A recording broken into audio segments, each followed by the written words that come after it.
There's a lot of proving to be done. And the skeptic would say, let's say the skeptic in Pittsburgh or in Baltimore or even Cincinnati would say, you haven't done anything yet. Oh, by the way, last year you were 7-8-1. Yeah, you still aren't 500 yet. Right. And now all of a sudden we're supposed to think you're going to the Super Bowl. But you know what? Fine. So what if the other opponents are take umbrage with it? How about the fact that so many national guys now are coming around to saying the Browns are overrated? They're getting too much press. Who cares what who cares what these guys say?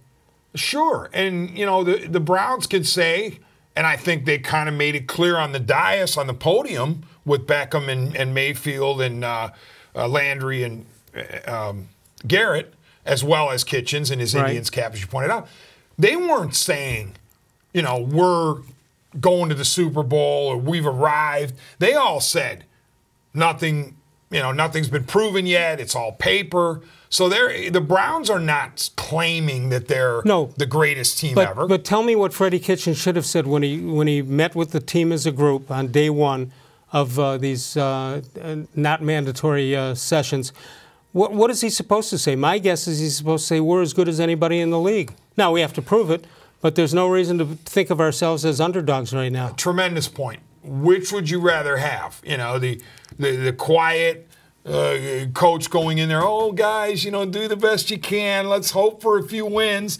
Or you go in there with confidence. I mean, I want a locker room, if I'm in charge, I want the locker room feeling good about itself. In fact, one of the things I'd be concerned about is how Freddie Kitchens does in meetings like that, because he hasn't done it. I know he's seen it before with a whole bunch of different organizations, but you still wonder how he's going to do it, pull it off all by himself. Sure, but I don't think he has to be by himself. That's the good news. He's got some help. He's got people like Wilkes to lean on. He has Monken, a veteran staff.